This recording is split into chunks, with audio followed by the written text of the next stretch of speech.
1 cup ng sea salt and 1/2 cup ng cocoa sugar. Then dahil hindi ako gumagamit guys ng curing salt o yung tawag nila is pink salt, instead of pink salt, ang ginagamit ko is celery powder. So lagay natin about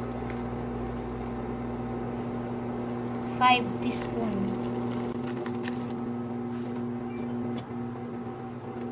Then meron akong pickling spice na ayan, nasa bote lang, nilagay ko na sa sa bowl. So lalagay ako ng half nito. Depende yun kung gaano kalaki o kakapal yung brisket na gagamitin nyo ha. So antayin lang natin na matunaw yung sugar and yung salt. So half lang ng mixture yung nilagay ko guys. By the way, yung pickling spice na ginagamit ko is mixture ng allspice berries, peppercorns, tapos meron akong cloves na nilagay, coriander seeds, red pepper flakes, pero optional yun naman yun kung gusto nyo, and dried ginger. Tapos since hindi nga tayo gumagamit ng chemical or yung pink salt na tinatawag, instead of yun, ang gamit ko is celery powder. Kung wala kayong celery powder, pwedeng yung celery ribs mismo. Then, lagay na natin yung minced garlic.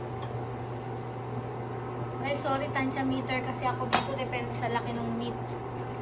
So, we'll try na magsukat next time.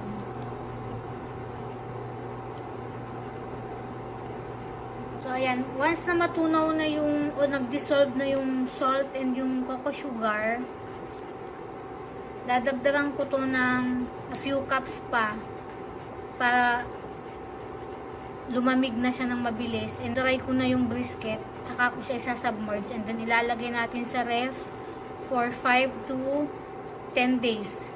Hindi nyo lang talaga siya makikita yung usual na color ng corned beef. Kasi nga, dahil dun sa hindi tayo gumagamit ng curing salt or pink salt. So, ayan, nag-dissolve na siya. Isa-set aside ko muna to para palamigin. So, lagay ko na yung brisket, napalamig ko na yung curing niya na ginawa kanina. So, yan.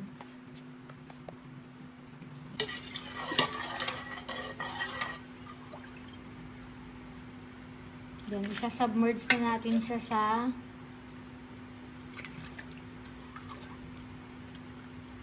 draining solution.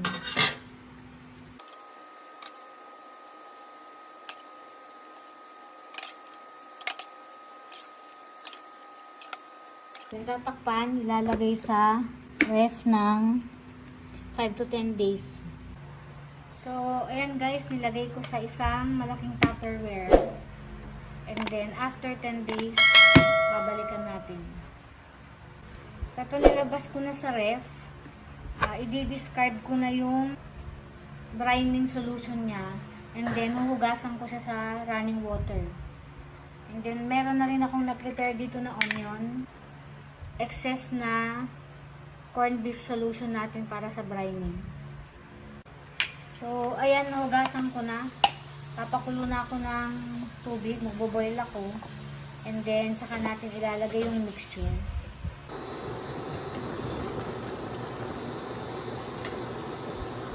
So, lagay na natin yung sobra ko na braining solution.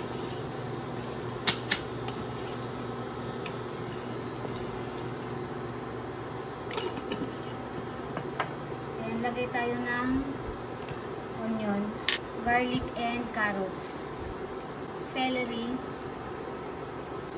Then, lagay na natin yung brisket. Diniscard ko na yung ginamit ko for 10 days ha.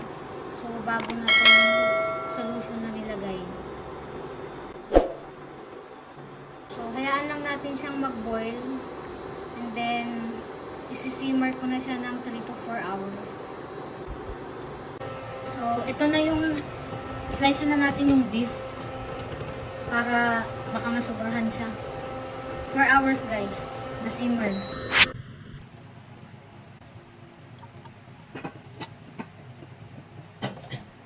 Yung ina-expect nyo guys na coming from yung sa in-can or canned corned beef, kasi since hindi ako nga naglagay ng chemical or any salitre or pink salt, kung ano man yung tawag sa kanya.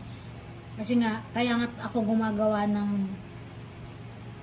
sarili namin corned beef para maiwasan yung chemical na yun. So, kaya ganyan yung color niya. Although, if you see on the inside, anong pa rin yung color ng beef niya. Kung nakikita nyo yan. Yan. Ganun siya kalambot. Naman, kasi kahit saan anggulo mo tingnan na yan guys, ang lambot niya. So, pwede i-corn to para masabing literal na corned beef, or pwede siyang slice lang ng maninipis. Ayan guys.